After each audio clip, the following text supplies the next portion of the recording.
American Indian religious beliefs and practices often link us to sacred sites and landscapes. These sacred sites are where our ancestors left messages as rock art, paintings to the people of today. These sacred sites can be the places where traditional ceremonies and important rituals occur and where spiritual power originates. This sacred land is found around areas now designated Forest Service land or National Park Service land. Deep in the Los Padres National Forest, northeast of Figueroa Mountain, is a small cave located above a dry creek bed. In this cave are paintings drawn by our ancestors, unmarred by the modern culture. As we gaze on them, we see how they provided a vision of the future from a time centuries in the past. We get a glimpse of the spirits which talk to us today. They provide us with pride for the Chumash culture and who we are as a people. They remind us that this is our homeland.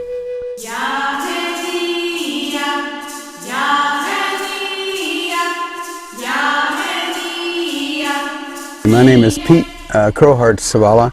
I work with the Los Padres National Forest as a Tribal Relations Program Manager Liaison. My main position, acting as a liaison, is that whenever we have proposed projects in our forest, I take it to the tribes, which we call consultation, and we bring it to their attention, and they read or look at the area that we're going to propose a project on, and they let us know if it is going to have any impact on their cultural resources or their traditional values. So that is my position with the Forest Service.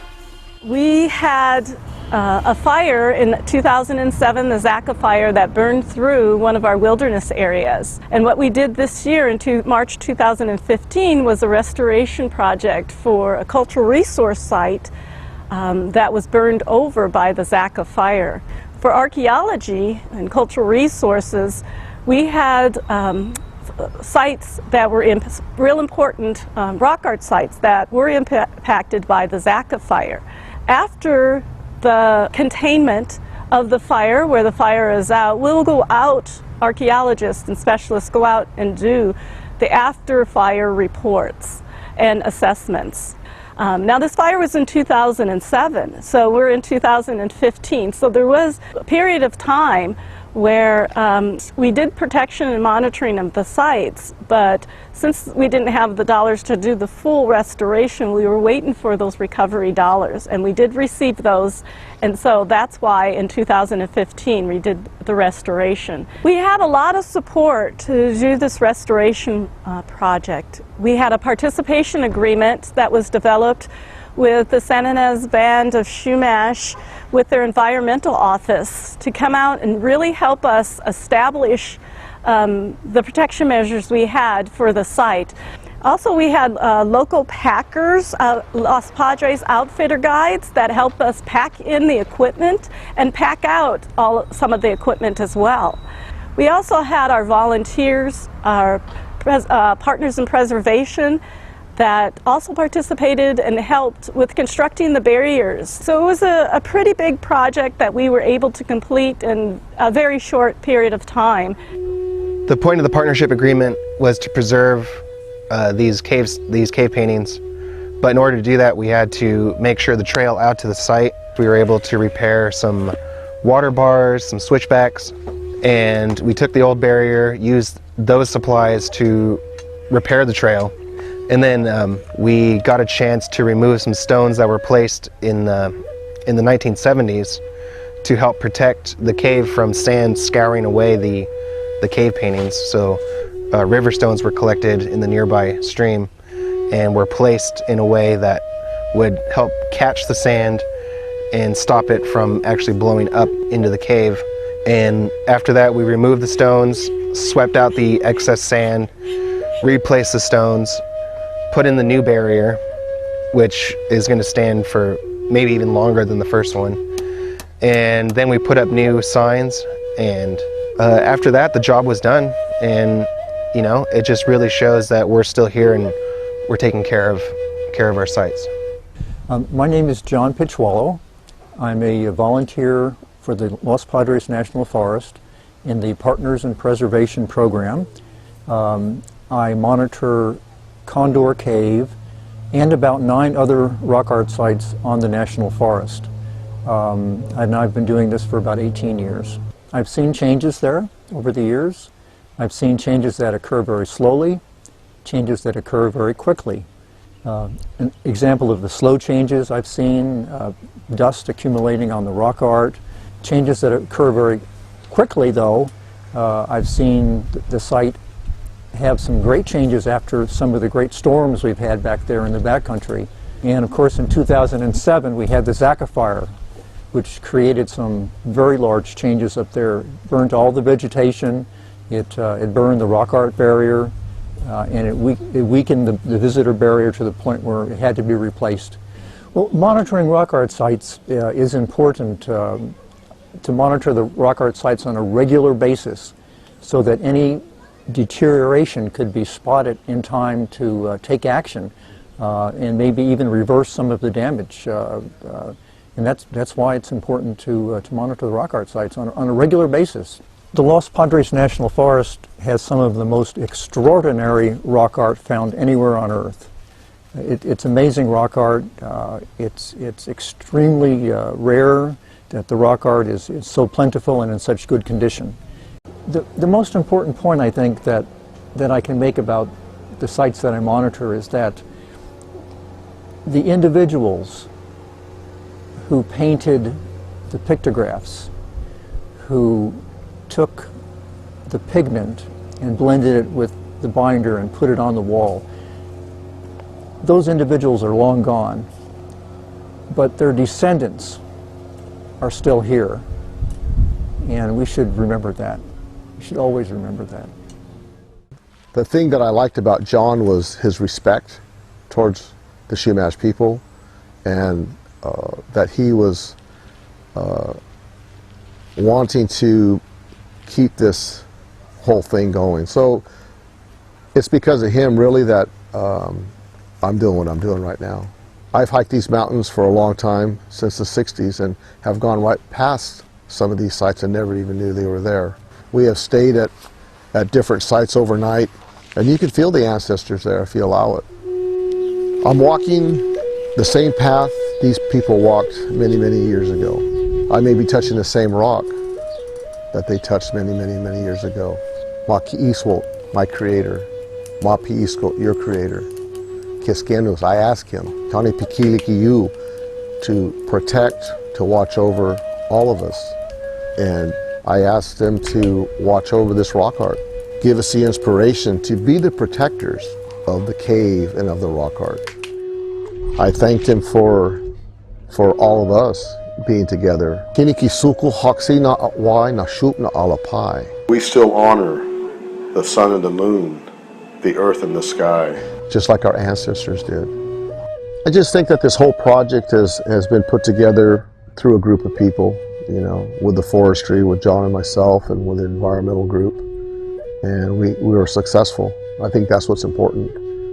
Nobody was above anybody else. We worked together and laughed and talked and ate and had a good time. And I would like to see more projects like this where we can, as volunteers, go out. And to me, there's no better time than spending it in the mountains. I love the mountains. Now it's even more special, so I hope that it can continue. Well, when Pete and Lorene first told us about the job, I had no idea. I had no expectations. I didn't know what we'd be doing. And as the project developed, you know, it became clear that we were taking part in something almost historical.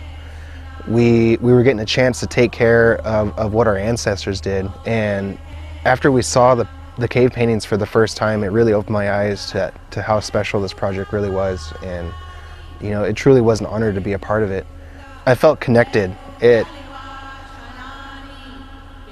really made you feel like you truly are a part of the land, and it really makes you feel connected, grounded. This is truly where your people came from. And I don't think many people, or even native people, get the opportunity to preserve their culture in such a hands-on way. And it was really powerful. It was moving, and I just couldn't believe, you know, how how they looked. They were so crisp and clear, and they were just right there, and you could just imagine people holding ceremony there, and it was really moving. I was told by John, one of the volunteers, saying this is a historic moment. These folks from the res came here and did this restoration project. So it's something that they'll be talking about for years, because we are partners with the tribes around us. Collaboration works beautiful, and we need to gain that trust from the tribes. That's the most important word, trust. You know, and so far we've had really good luck, good spirit with tribes. We work real good with them now. So I'm very so much connected to the land because of my work that I do. I have visited so many rock art sites that I always wish my family was with me. I remember taking my sons, my 3 boys, to these sites, Condor and Pool Rock. And their adventure for them was climbing those stones, the rocks. And I know that spiritually it meant a lot to them. And they still remember when we went there. I do believe that our youth here on the reservation, or tribal people that have never been there, is to make a visit and do an overnight like we did, and we talked about our feelings about the spirituality of the place.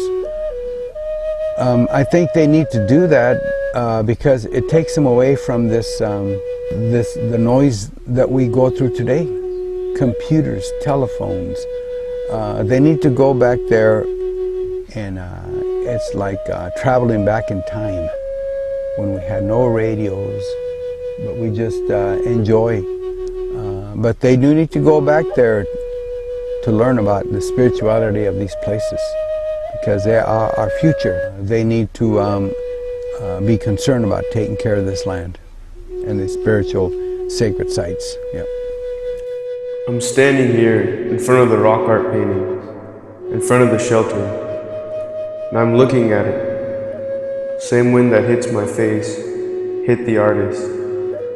If you really think about it, and looking at the rock art, what did it mean? Why would they put them out here? Only the person who did the rock art knows. We can guess. I don't think we can figure it out. If we do guess many times, it'll give you a sense of the spirituality of our people. So cultural resources are protected under law. We have several preservation laws, the National Historic Preservation Act, which actually protects the cultural resources from vandalism. Also, we have the Sacred Sites Act, which is the cultural resources on the forests are protected under the Sacred Sites Act. And so if we find, and if law enforcement finds people collecting or causing damage to these traditional cultural properties, there are fines for actually causing resource damage. But what we want to do is educate the public to not go into these areas. These are traditional cultural properties, and they're very valuable, irreplaceable, sites of the CHUMASH that are traditional properties that should be protected, and we can't get those back if they're damaged or people take away from these sites and these locations. We can't get that history back. And so to respect the culture and the CHUMASH culture in this area, in the Los Padres National Forest. As these projects go on and the capacity of our office builds and we build these partnerships, it's obvious that in order to get more tribal support, more tribal youth out there, we're going to have to really reach out to our other tribal departments, working closely with the culture department, the health clinic, the education, and it's to raise our people up. We all share the same goal, and we all share that. We all have that in common. This is a great time for all of us to come together to bring us up to where we want to be proud of our culture, to be proud of who we are, and look to our tribal elders and our tribal leadership and look for collaboration and look for us coming together and getting our youth out there, because they are the ones that are going to keep these traditions on and you know, being a part of that group is great, and I'm looking forward to it. But I think the answer lies in more collaboration through all of our tribal groups.